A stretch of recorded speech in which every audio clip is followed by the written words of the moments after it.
Fifaliana trany ano iarany aminao isaky ny alady mazaina tahaka izao tonoana eo anao tsirairay avy ny fiadanany tompo tety amin'ny FJKM Antsampandrano Fiderana Sondapartany iarivo avaradrano no nanatanterahana ny fampivavahana tamin'ity androany ity dia asainay ianao hiaraka iombina aminay hatramin'ny farany. Ry havana malala rehetra ao amin'ny tompo ho aminareo anie ny fahasoavana sy ny fiadanana avy amin'Andriamanitra Ray sy Jésus-Kristy tompontsika ary ny firaisana sy ny fiombonana amin'ny fanahy masina. Amen. Alahady 12 ny volana Desambra taona 1422 izay alahady advento fahaefatra eo amin'ny sahan'ny FJKM ary alahady iomanantsika ho amin'ny Noely fa mbola hibanjinana ny lohahevitra manao hoe manetry tena ny mpino. Andeha hisaotra sy hanome voninahitra an'Andriamanitra isika amin'ny fiarahantsika miombona manonona sy mamaky ny salamo 700 ny andininy 20 ka hatramin'ny andininy 20. Ry havako andeha hiara-mitsangana isika. Amin'ny anaran'i Jesosy no hamakitsika miaraka izao teny ny soratra masina izao manao hoe misaoran'i Jehova ianareo anjely dia zanaely indrindra sady makatony dikiny ary miainy ny feon'ny teny. Misaoran'i Jehova ny miara-minany rehetra dia ny mpanompony izay manao sitrapony. Misaoran'i Jehova ny asany rehetra hiera ny fanjakana. Misaoran'i Jehova ny fanahy. Amen.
Iombina mivavaka isika. Andriamanitra rainay izay ny an-danitra misaotranao zay no ny amin'ity fotoana ity sarobidy aminay satria fantatray fa sarobidy aminao ny fiaraha-mivavaka sy ny fanomponanao toy izao. Koa atreo sy amasino ry Tompo Andriamanitra io ny fampiompivavahana tanterahanay, mba hahafahanay tena manana fiombonana firaisanao aminao Kristy ary hanananay fanetretena, dia ho tanterahanao Jesosy amin'izao fotoana izao lay teny fanomezatoky tsara indrindra no lazainao manao hoe na aiza na aiza iangonan'ny roa na telo amin'ny anarako dia ho eo afovoany aho. Mino izay faheto ianao, manamarina sy manamasina anay amin'ny anaran'i Jesosy Kristy Tomponay. Amen. Aoka hipetraka ianareo ry havana. Ry havana malala rehetra ao amin'ny Tompo, enoy ary raiso amin'ny fanetretena ny teny hanambaran'Andriamanitra ny sitrapony, fa hoy ny soratra masina: koa amin'izany manetretena ambanin'ny tana maherin'Andriamanitra mba hanandratany anareo amin'ny fotoanandro. Amen. Sambatra ny maintsy lalana izay manderaka lalan'i Jehovah, sambatra izay mitandrina ny teny vavan'olombelona ka mitady azy amin'ny fomba rehetra. Amen. Tsy nahatanteraka izany sitrapon'Andriamanitra izany isika ry havako malala, andeha hifona ary hiaiky ny fahotantsika amin'ny alalan'izao vavaka izao, hivavaka isika. Jehovah Andriamanitra rainay io, nanafatra anay tamin'ny alalan'ny soratra masina nampitondrainao ny apôstôly izahay, no hoe manetretena ambanin'ny tana maherin'Andriamanitra mba hanandratany anareo. Fa raha tarafiny zany sitraponao zany ry Tompo ny fiainanay, dia mahatsiaro fa tsy tanteraka izahay, mahatsiaro fa tsy mba nanana fanetretena, fa ny mifanohitra amin'izany aza no ny maty matesanay mba hahitan'ny olona anay sy sehosehonay. Tompo, mamela ny elokay. Tompo, mamindraha fo aminay. Jesokristy io, sasao aminay lay ranao soa zay nalatsaka ao teo ambony hazo fijaliana ho fanavotana sy ho famonjenanay izahay. Inonay ry Tompo fa ny lasanay rehetra ho diovinao, ho sasanao, satria Andriamanitra tsy mitahiry fahatezerany ianao. Ny ankehitrinay izay talahonay aminao kosa dia henonao ny vavakay, ary ny hoavinay rehetra dia eo ambany fitarianao fanay masina mba hanananay fanetretena tsy hanotanay aminao intsony, amin'ny anaranao Jesosy. Amen.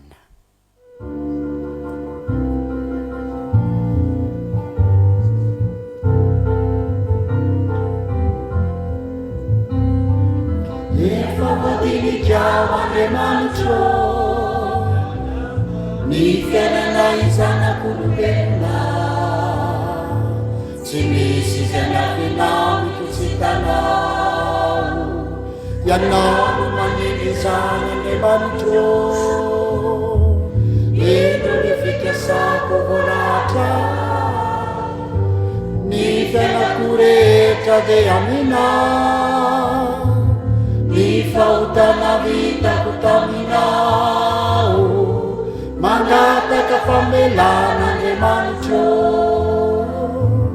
aza velanao angaiai, fampireno mafy ny finoko, anamanely ai fatapanay, dia matoky anao ny fanaiko, ny nofoko ane malemy no sady kely, torovana tsy ampihery ka manay, meteza ianao aneo Andriamanitra, hoery sy tokio ahy mandraky izay, ianao no vatolampy sy fiarovako, no iherinao no indro izorako, ny foko ao anatiko ao efa fantatra dia raha izao zanakao Andriamanitro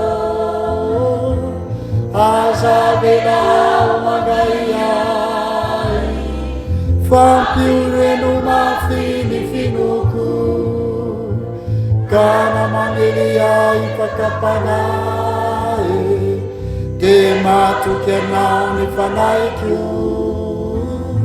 ny nofoko ane malemy no sady kely toropana tsy ampiery ka manay meteza ianao aneo Andriamanitro oery sy toky hoay mandrakiza ianao ny vatolampy sy fiarovako ny herinao no indro izorako ny foko ao anatiko ao efa fantatra dia raha soao zanakao Andriamanitro efa voadinikao Andriamanitro ny fiainanay zanak'olombelona tsy misy izay miafinao mikitsitana ianao no manelezana Andriamanitro ireo ny fikasako volatra ny fiainako rehetra dia aminao ny fahotana vitako taminao mangataka famelana Andriamanitro. Ho anao izay tena nifona marina tamin'ny Tompo ary vonina hanao ny asa ny fibebahana hanamarana izany fifonanao izany mitsangana handray ny teny famelan-keloka atolotry ny Tompo ho anao. Hoy ny Tompo, ataoko ahoany no fahafoy anao, ataoko ahoany no fanolotra anao, onena ny foko, mafy loatra ny alahelo tsy antolo fo aho na handringana fa Andriamanitra ao fatsy olona dia ny ray masina ao aminao ka dia tsy ho avy ampatezerana amin'ny rehetra aho fa efa tonga ny zanak'olona hitady sy hamonjy ny very. Amen. Ambara amin'ny anaran'i Jesosy fa voavelan'ny Tompo ny heloka ao miderany Tompo fa sambatra ny olona izay voavelany sy voasarona ny fahotana, sambatra ny olona izay tsy sainy Jehovah heloka ary tsy misy fitakany fanahiny. Amen.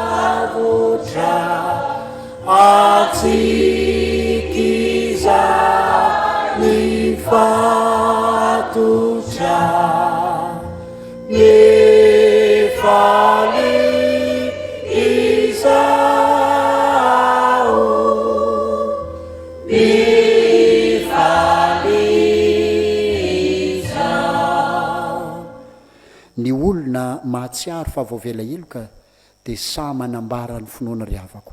Ny fanikam-pinoana apôstôlika ary no andeha rahantsika manonona iombonantsika amin'ireo kristianina namantsika manerana an'izao tontolo izao ho tonontsika amin'ny anaran'i Jesosy manao hoe mino an'Andriamanitra ray tsy tompanao ny lanitra sy ny tany ary mino an' Jesosy Kristy zanan'ilay tokana tompontsika izay nitorotoroana tamin'ny fanahy masina nateraka Maria Virgie nijarany napaka ao Ponty Pilato nomboana tamin'ny hazo fijaliana matika nalevina nidina tany amin'ny fiainatsika nitsangana tamin'ny maty tamin'ny andro fahatelo niakatra ho any an-danitra mipetraka eo tamin'Andriamanitra ray tsy tompo avy ameviny tsara velona sy ny maty mino ny fanahy masina fiangonana masina manerana izao tontolo izao fiombonan'ny olona masina ny famelan-keloka ny fitsanganan'ny tena ny maty ary ny fiainana mandrakizay. Amen. aoka hipetraka ny fiangonana. Haneo ny fanoloran-tenantsika ho an'Andriamanitra amin'ny alalan'ny rakitra isika ka ny hira voalahatra hanatanterantsika zany no hirosotsika hanao ny rakitra.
Raha mitsangana isika riavana hivavaka hanolotra ny rakitra iombonantsika manonona ny vavaka amin'ny anaran'i Jesosy manao hoe Tompo avy amin'izay nomenao anay no hanomezana ianao ko araiso izay sy ny fanatitra ay ho anitra kasitrahanao amin'ny anaran'i Jesosy tompony arena. Amen. Haharitra mitsangana ny ankizy sy ny tanora ny ray aman-dreny kosa afaka mipetraka hanao ny hira melohan'ny anjara fotoana ho an'ny ankizy sy ny tanora.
Sampana sekoly alahady dia faly miarahaba antsika ary anolotra indray ny sitrapon'Andriamanitra ho an'ny ankizy sy ny tanora dia atombokitsika amin'ny vavaka izany. Iaraka hivavaka itsika. Jesosy misaotra anao indray izahay fa mbola omenao indray anjara fotoana hiainona ny teninao, dia ny fanahinao masina raha hitarika anay amin'izany. Amin'ny anaranao Jesosy nanaovanay ny vavaka. Amen. Mahazo mipetraka isika. Ny soratra masina izay akatsika ny fampianarana amin'ity anio ity dia ho hitantsika ao amin'ny bokin'ny ohabolana. Ohabolana fahavalo-amby-roapolo andininy faha-telo-ambin'ny-folo. Ohabolana fahavalo-amby-roapolo andininy faha-telo-ambin'ny-folo. Rehefa hita dia iarahantsika mamaky amin'ny anaran'ny Tompo manao hoe: izay manafina ny fahotany tsy ambinina, fa izay mitsotra ka mahafoy azy no hahazo famindrampo. Tantara tao an-tsekoly no tantarainantsika amin'ity anio ity. Tonga ny fotoana ozy Ramse anao vaky teny tsika izao. Sokafy ny raiso ny bokinareo rakizy dia sokafy ao amin'ny pejy fahavalo-amby-roapolo. Dia ny raiso ny Ramse koa ny boky dia ny sokafany teo amin'ny pejy ny boky. Taoriana kelin'izay nefa dia naneno ny lakilosy ivoahana maka-rivotra. Dia napetraka Ramse teo ambony latabatra indray ilay bokiny, dia namoaka ny ankizy izy ilalao any an-tokotany. I be masilita kosa nefa rehefa tafavoaka ny ankizy rehetra sy ny mpampianatra dia niverina tao an-dakilasy izy mirahalahy. Tena ankafizin'izy mirahalahy ny manao fanenjika manodidina ny latabatry Ramse. Tamin'izay fotoan'izay indrindra nefa tsy nampozin'izy ireo, voadona mafy ny latabatra, niraraka teo ambonin'ilay bokin'ny Ramse mivelatra ny rano teo anaty vera teo akaikiny. Teo izy ireo lavo talanjona. Inona no atao? Ny fampijery. Na kombony be maingana ny boky dia nareny ny vera, nostomy ny tanany lita dia niazakazaka nivoaka tany an-tokotany izy ireo. Dia falifaly ery, tsisy nahitsika, tsisy nahita izay nataontsika tato am-pianarana. Ny ankizy kosa nefa gaga hoe tsy mba fanao be masilita amin'ny lalao aty an-tokotany tapitra mifakandrivotra. Niverina tao an-dakilasy ny ankizy. Niditra ny varavarany Ramse, anao vaky teny amin'izay tsika sady nanatona ny latabatra izy andray ny bokiny. Gaga ihany nefa izy, ary ohatran'ny velatra ny boky tamin'izany andeha nivoaka. Rehefa nandray ny boky izy dia nijereny fa lena be ny boky. Notoneny ny atezerany fa sosotra ihany izy, na ny tany moramora izy. Iza ny nandena ny boky rakizy? Ody miondrikondrika be masilita, tsy nijery. Ny ankizy iray kilasy kosa nahafantatra fa izy mirahalahy nanao an'io dia niarany hika hoe i be masilita Ramse tezitra kosa Ramse satria tsy mba nitsotra izy mirahalahy, dia nampiarany Ramse ny sazy ny fanandrify amin'izay. Ny lesona hosintomitsika amin'izay rakizy dia izao hoe: tandremy mieritreritra hoe tsisy mahita le ratsy atao na hoe azo afafenina le izy, dia mieritreritra fotsiny hoe tsy ho voasazy, tsy ho bedy. Matetika manko tsika rehefa any amin'ny miafinafina any, rehefa tsy hitany dada sy nenina tsy aty am-piangonana dia atao daholo izao ratry rehetrarehetra izao. Indraindray koa ao an-trano ao efa hoe tsy mahazo, efa hoe ora fatoriana amin'ny alina, alaina ny telefona dia misakobona ao anaty lamba ao dia hoe tsisy mahita fa ato ihany. Tadio aza mieritreritra koa hoe mifarana izao ny taona hoe tena tsisy nahita mihitsy ny le nataoko iny dia farana ny taona dia avalim-balina fotsiny ihany. Fa izao ny tadio hoe arak'ity le teny ny soratra masina izay mivakitsika teo, ahoana moa le izy teo? Izay manafina ny fahotany tsy ambinina, fa izay mitsotra ka mahafoy azy no hahazo famindrampo. Dia mbola hivavaka tsika. Jesosy indreto indray izahay zandrikelinao, mifona eto anatrehanao no ireo eloka sy fahotana ary ditra izay nataonay tany amin'ny miafinafina. Ifonanay ihany koa raha nieritreritra izahay fa hanafinafina izany satria mifarana ny taona dia hiatrika taona vaovao indray dia mivalilany iny. Fa tapa-kevitra kosa izay amin'ity anio ity anana fitondran-tena marina ho feny fahendrena eo ambany famirapiratany voninahitry ny anaranao. Dia amin'ny anaranao Jesosy nanaovanay ny vavaka. Amen.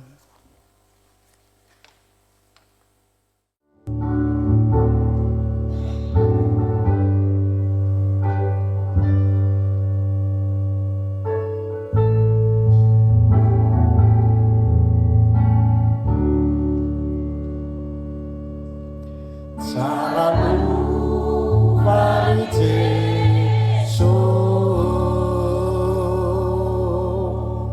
ny mpanota voavotra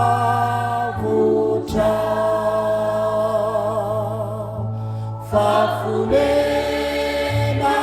so amoarenao anefanao ny tenena aminitany toko no ezorany teana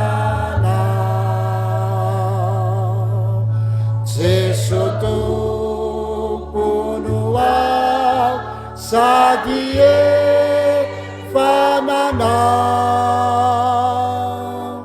trano zo ipetrahana.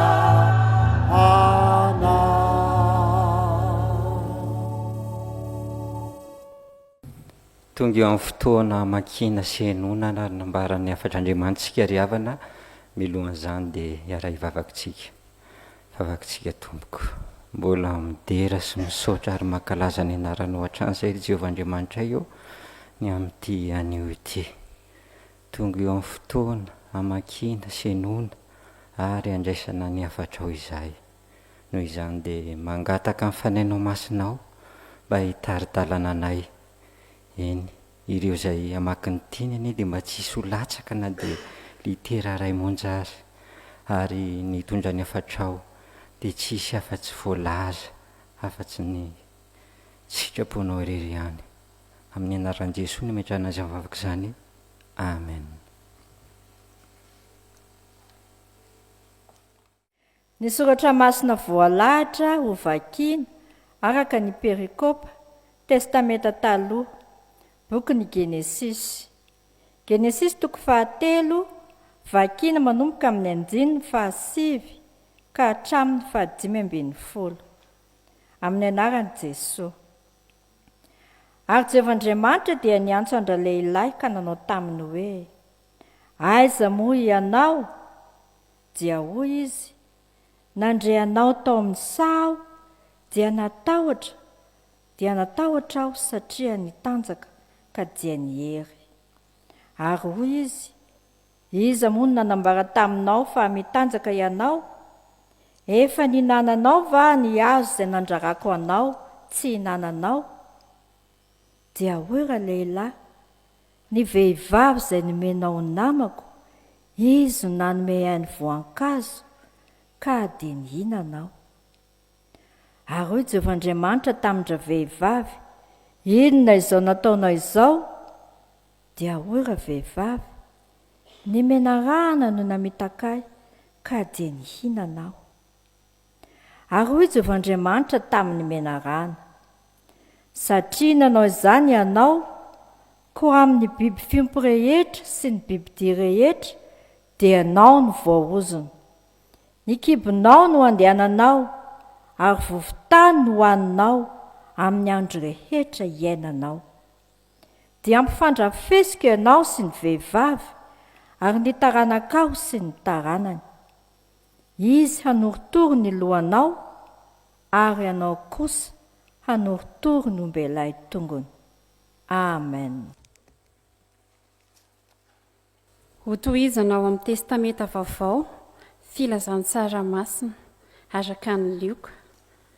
Lioka toko 7 vakiana manomboka amin'ny 9:7 ka hatramin'ny 15 amin'ny anaran'i Jesosy. Dia nisy fisainana niseho tao am-pony ny amin'izay ho lehibe ao aminy.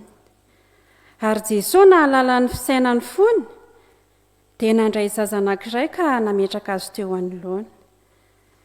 Ary hoy izy tamin'ireo: nazovy mandray io zaza io noho ny anarako dia mandray ahy, ary nazovy mandray ahy dia mandray izay naniraka ahy. Fa izay kely indrindra ao aminareo rehetra dia izy no lehibe. Ary Jaona namaly ka nanao hoe: tompoko izahay nahita anankiray namoaka demonia tamin'ny anaranao ka noraranay izy satria tsy manaraka atsika fa hoy Jesosy taminy aza rarana fa izay tsy manohitra anareo dia momba anareo. Amen. Hofaranana ao amin'ny epistily nosoratana ho an'ny Romanina toko 9:40 vakiana manomboka amin'ny 7:70 ka hatramin'ny 20 amin'ny anaran'i Jesosy. Fa izao mananatra anareo ry rahalahy mba hitandrina ny amin'izay mahatonga ny fisarahana sy ny fahatafitohinana tsy araky ny fampianarana efa nianaranareo. Miala amin'ireny olona ireny. Fa izy ireny tsy mba manompo an'i Kristy tompontsika fa ny kibony ihany. Ary teny malefaka sady tsara lahatra no amitahany ny fony ny tsy ary saina. Fa efa niely any amin'ny olona rehetra ny laza ny fanarahanareo. Ary faly aho noho ny aminareo. Satria tiako hoendry amin'izay tsara ianareo ary tsy hiaro amin'izay ratsy. Fa Andriamanitry ny fiadanana anoritoro an'ny Satana faingana eo ambanin'ny tongotrareo.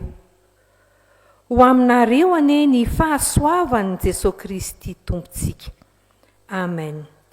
Ray masino, manamasinanay amin'ny fahamarinana, ny tenao no fahamarinana. Amen.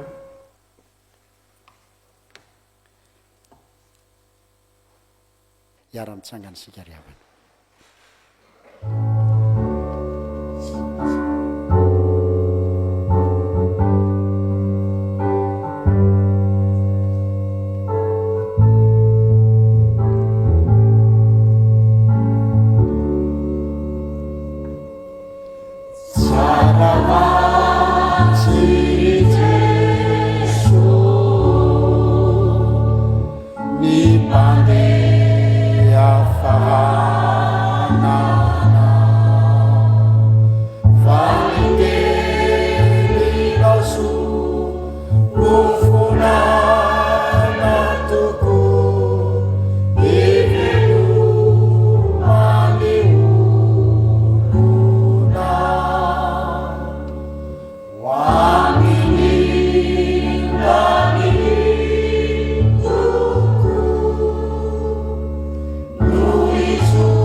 Riavana malala rehetra ao amin'ny tompo mangataka aho mba ho ambinina sy ho salama amin'ny zavatra rehetra ne ianao tahaka izay fananambinan'ny tompo ny fanahinao ihany.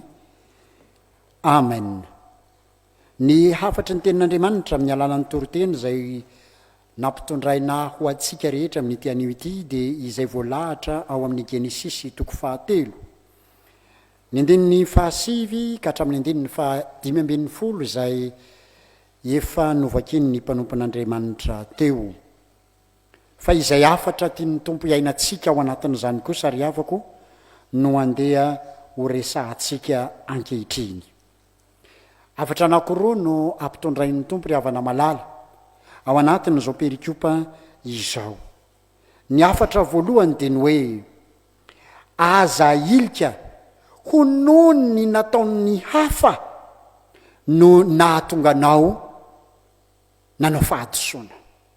Aza ilika ho noho ny nataon'ny hafa no nahatonganao nanao fahadisoana.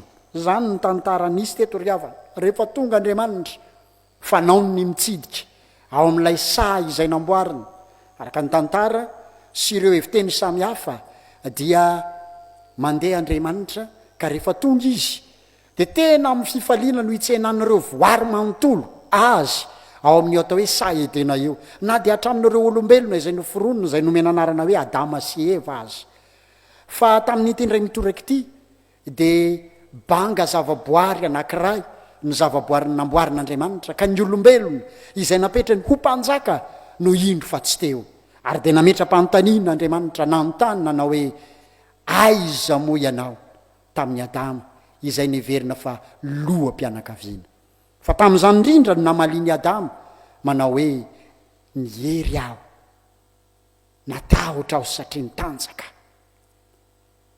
dia nisy ny fifampiresahana teo amin'Andriamanitra sy Adama fa ny valiteny nataony Adama dia ny hoe ny vehivavy izay nomenao aho ho namako izy no nanome ahy ny voankazo dia ilay voankazo nandrarana ny Adama hatrany am-boalohany rehefa nanontaniana ihany koa ilay vehivavy natao ho namany Adama nalazaina koa hoe vadiny dia namalina na hoe ny menarana no namitaka dia nihinana aza ilika ho nono nataony hafa no nahatonga anao nanao fahadisoana fantatry Adama tsara fa izy no nafaran'Andriamanitra voalohany kanefa raha ny tantara izay mitrangeto dia izy no nanao fahadisoana voalohany tamin'ny alalan'ny fanekeny hihinanany izany voankazo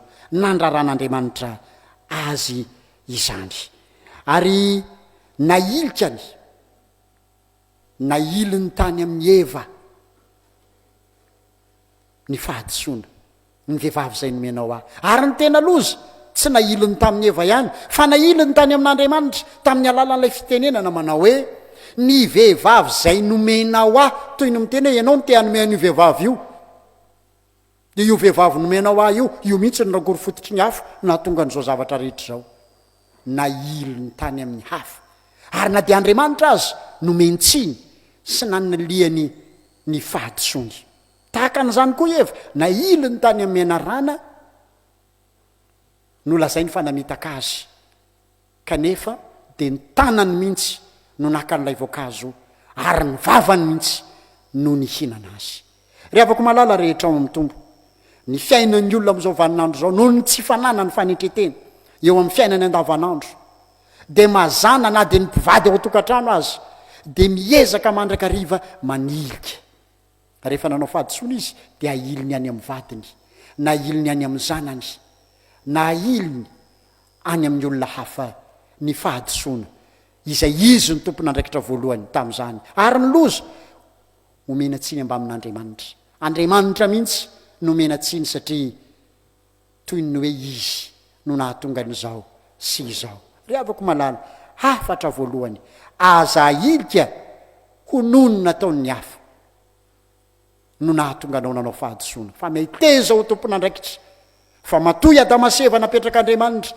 ho tompon'andraikitra voalohany momba ny amin'ny 𝙤𝙤𝙩𝙤𝙤 dia isika koa napetrak'Andriamanitra ho tompon'andraikitra voalohany eo amin'ny fiainantsika sy eo amin'ny fiainam-panompoantsika sy ny sehatra ivelarantsika rehetra na ao amin'ny fiangonana na ao amin'ny tokantrano na eny amin'ny fiarahamonina mba tsy hanananao toetra mba tsy hananantsika toetra manilika sy manometsiny ny hafa mandrakariva ny faharoa ry havana malala ny afatra faharoa dia izao mahavoaozona ny tsy fitandremana sy tsy fanarahana ny tenin'Andriamanitra mahavoaozona ny tsy fitandremana sy tsy fanarahana ny tenin'Andriamanitra mazava tsara ny voalaza eo amin'ny 450 ka hatramin'ny 510 fa noho ny amin'ny nataony menarana ary mitoy azy io amin'ny 990 sy hatramin'ny 970 sy ny manaraka dia voaozona ny menarana moa ny voalaza ao anatin'ilay perikopa izay nivakina tamintsika fa asaiko ianao hamaky ny tohiny izany rehefa mby tonga any an-trano na ao aorinany zao fanompoampivavahana zao fa voaozo ny Eva voaozo ny Adama noho ny tsy fitandremana ny tenin'Andriamanitra ny menarana moa nanaiky ho fiasana mahomby teo am-pialantanany ny devoly izay efa tsy nitandrina ny tenin'Andriamanitra ka nanao fanonganam-panjakana tao an-danitra tao dia indro fa manao ny fomba rehetra andravana ny planin'Andriamanitra hanoerana an'Andriamanitra ary izay rehetra manaiky ny baiko sy ny tolo-kevitra ary ny tolotsaina omeny ny devoly dia manahaka ny toetrany ka anisan'izany Eva izay efa naheno niaraka an'andre tamin'ny Adama vadiny fa tsy azonareo hinanana ny hazo eo afovoan'ny sa fa indro izany mihitsy no nankaharany ka nanoerany an'Andriamanitra hadininy na mety ny fanahiniana ho adinoina ny teny nataon'Andriamanitra taminy. Ry havako malala rehetra ao amin'ny tombo, ianao zay mandre izao toriteny izao, ianao zay namaky izao perikopa izao, mahavoazona tena mahavoazona ny tsy fitandremana sy tsy fanarana ny tenin'Andriamanitra. Ka na kely ny tenin'Andriamanitra renao, na be ny tenin'Andriamanitra renao, teo amin'ny fiainanao, teo amin'ny fiainantsika, mahavoazona zany. Ry havako malala, haikay ny fananana fanetretena dia kasinga iray ary fototra mba hahafahatsika mitandrina ny tenin'Andriamanitra. Ary mazava ny voalaza ny mpanoratra ny salamo no hoe soa ihany aho nampahoriana mba hianarako ny didinao. Fa rehefa manana fanetretena ny olona dia mianatra mandrakariva ny tenin'Andriamanitra. Ny tenin'Andriamanitra no heveriny ho toy ny sekoly hanovozany zavatra maro, hianarany zavatra maro. Mahavoazony zany ry havako. Amin'izao vaninandro zao betsaka ny olona mandeha mivavaka, betsaka ny olona milaza kristianina, mitsangana ny fiangonana maro samihafa eto sy eroa ary maniry miazakazaka loatra azy ny faniriny zany. Fa indraindray ny fitandremana ny tenin'Andriamanitra zay efa kina isan'andro no adiny olona. Betsaka ny olona amin'izao vaninandro zao no manindraindra ny maha izy azy, na ny fiangonana misy azy, na ny anaran'ny fiangonana misy azy, fa ilay tenin'Andriamanitra izay fototra mila tandremana tsy tandremany. Ary zany no mahatonga ny fiangonana, zany no mahatonga ny kristianina na iza ka tsy mifototra amin'ny tenin'Andriamanitra mibrika na dia ao anatin'ny fiangonana azy, satria mbola tsy mipaka ao aminy ilay filazantsara, dia ilay filazantsara ny Jésus-Kristy. Zany no mahatonga ny sampana sy ny fikambanana samy hafa mikorontana, miady. Zany no mahatonga ny fiangonana izay lasa miverin-dalana indray ka manadino ny tenin'Andriamanitra. Lasa ny fisainan'olombelona no mibaiko ny fiangonana fa tsy ny fisainan'Andriamanitra sy ny teniny. Hafatra faharoa nampitondray ny tompo ao atsika amin'ny ity anio ity dia izao: mahavoazona ny tsy fitandremana sy tsy fanarahana ny tenin'Andriamanitra. Efa nofoanan'i Jésus-Kristy teo amin'ny hazo fijaliana ny ozona rehetra. Efa nofoanan'i Jésus-Kristy tamin'ny alalan'ny andatsahany ny rano sy nanomezany tenany ny ozona rehetra. Noho izany efa tapaka zany ozona zany, tsy mila tapahany izaniza intsony zany, fa Jesosy no nanapaka azy. Olona afaka sasy ianao aza miverina mamerikely koa intsony, arao ny tenin'Andriamanitra ary tandremo dia tanterao mba hanananao fanetretena. Afatra roa no nampitondraina tamin'ity androany ity. Aza ilika hononona taon'ny hafa no nahatonga anao hanao fahadisoana. Ary ny faharoa dia izao: mahavoazona ny tsy fitandremana ny tenin'Andriamanitra. Izy mivady ireto tao amin'ny tokantranony dia nasain'ny olona anankiray. Izy mivady moa tikitikitika, izy mivady tia mifanditra, izy mivady tia mifanometsiny mandrakariva. Dia rehefa nasaina isakafo izy tao amin'ity tokantrano anankiray izay nanasa azy, olon'ny fiangonana nanasa azy, dia rehefa tonga tao an-trano isakafo izy mivady dia nitenenina hoe io ny sakafo ka zao tena miandry kely anareo fa misaronao ny sakafontsika, fa rehefa aveo raha sitrakareo dia ho alantsika ny saron'ireo zavatra misaron'ireo dia ho antsika zay azo hohanina. Zay miandry kely nareo mivady. Dia lasa le olona. Rehefa lasa le olona dia indro fa nifampiresaka izy mivady, andao mba andramana sokafana hoe ho tsokolovina zay mba ao anatin'io zavatra io, satria maromaro lay ny sarony. dia ny teniny anankiray aza sokafana, ny teniny anankiray ndao sokafana, dia tsy leo dohika, tsy leo kiry, dia ny ombona ihany fa ndao sokafana. Rehefa nysokafana mitsirika avy ao anatin'ilay zavatra ny sarony voalavo lehibe anankiray. Dia iny voalavo iny lasa ny fanenjehana, loza fahafaparaka, korotan'ilay voalavo daholo ny zavatra rehetra izy mivady koa nanakorotana satria nanenjika an'ilay voalavo. Dia ny fanometsiny amin'izay no nataonao ihany na tonga an'izao, no nataonao ihany na tonga an'izao, no nataonao ihany na tonga an'izao. Ary izy mivady reto nalaza fa rehefa any am-piangonana dia mpanilika mandrakariva, noho nataony Adama sefany eny nampanotantsika mianakavy, noho nataony zao, ary dia fantatra ilay mpanasa zany. Rehefa tonga ilay mpanasa jerena fa nikorotana ny trano, dia iza nanao an'io? No nataon'ilay voalavo teo ihany no nahatonga an'io. Aza ilika any amin'ny hafa ny fahadisoana izay ianao ny tompon'andraikitra, fa meteza hitandrina ny tenin'Andriamanitra mba tsy hanotanao fa hanananao fanetretena. An'Andriamanitra rera voninahitra. Amen. Ivavaka isika. Misaotra Andriamanitra fa tianay ianao dia mampianatra anay mandrakariva, ary nanafatra anay tamin'ny alalan'izany teny mamy izany izay mampianatra anay fa mila manana fanetretena izahay, mba tsy hanilianay izay mety ho zavatra nataonay amin'ny hafa, ary indrindra mba tsy hanomezanay tsiny ianao Andriamanitra. Andriamanitra nampianatra anay koa ianao mba hitandremanay tsara ny teninao sy ny didinao, fa mahavoaozina tokoa ny fandikana izany. Ho fiainam-baovao Tompo, tena ho fanetretena marina no andehanana indray, hamakivaky ny lalako diavinay, ambara-pahatonga anay eo anilanao.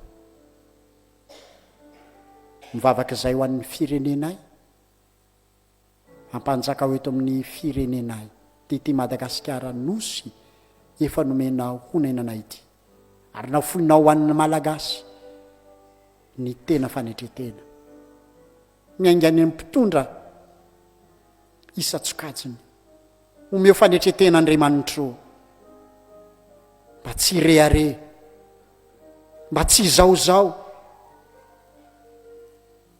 fa ianao Andriamanitra no nametraka azy teo, dia ianao Andriamanitra no ekeny ahafahany mitondra ity fireneny ity sy ny vahoaka malagasy amin'ny fahamarinana, ary dia toy izany koa ny vahoaka rehetra eto amin'ity firenena ity.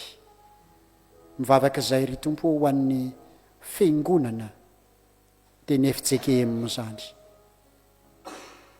aza velanao hanjakan'ny fisainan'olombelon'Andriamanitra, na sanatry ho idiran'ny fahalovana, aza velanao hisy fifampiandaniana, fa mba ho marina aminay ilay tenin'ny apôstôly, no hoe mba ho saina iray sy vava iray miaranareo mankalaza an'Andriamanitra, ka ho FJKM hahatory ny filazantsara amin'ny feo iray, fihetsika iray, fomba iray. Mivavaka izay ho an'ny synodam-paritany rehetra, ny fitandremana rehetra manerana n'izao tontolo izao, mba ho fitandremana sy synodam-paritany hijoro vavolombelonao na amin'ny teny na amin'ny asa, ny mpitandrina, ny birao ny fitandremana rehetra, ny katekista délégué rehetra, homenao hery hatanterahany zara fanompony, ary ny sampana rehetra izay velona sy ny sampanasa rehetra, ny fikambanana masina rehetra ho tahinao. Maro Tompo ny vavaka tiana ho tononina, fa be lavitra noho izany ny efa homanina ho valim-bavaka tsara ho anay, koa akambanay ny vavaka amin'ilay nampianaran'i Jesosy manao hoe: raha izay ao masina menarana ho tonga le fanjakana, atao ane sitrapona ho iteatany tahaka ny andanitra, omeo anay ny any masaza anay, ary mamelany ka tahaka namelana izy mika taminay aza mitondranay amin'ny fakapana manafahana moatsy manao ny fanjakana sy ny ary nyvoninahitra mandrakizay. andeha ara-mitsangana isika hamarana izao fiarah-mivavaka izao ho ataontsika ny hira milohan'ny andraisantsika mitsodrano.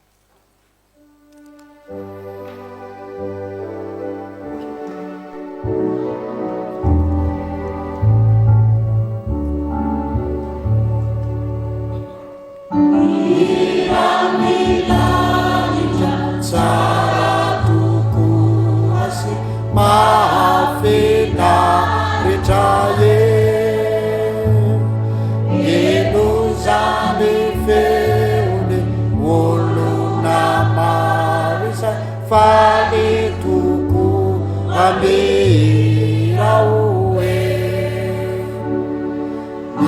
era mandaza se eriane ulanao rizanato undi idera mandaza se eriane ulanao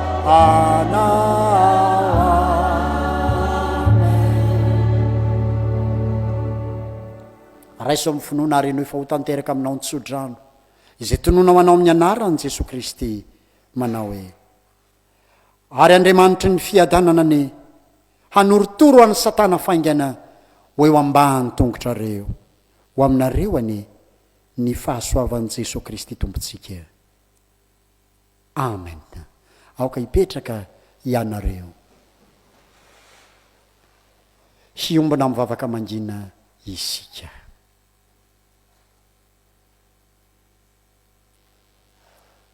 An'Andriamanitra irery ihany ny voninahitra amin'ny anarany Ray sy ny Zanaka ary ny fanahy masina.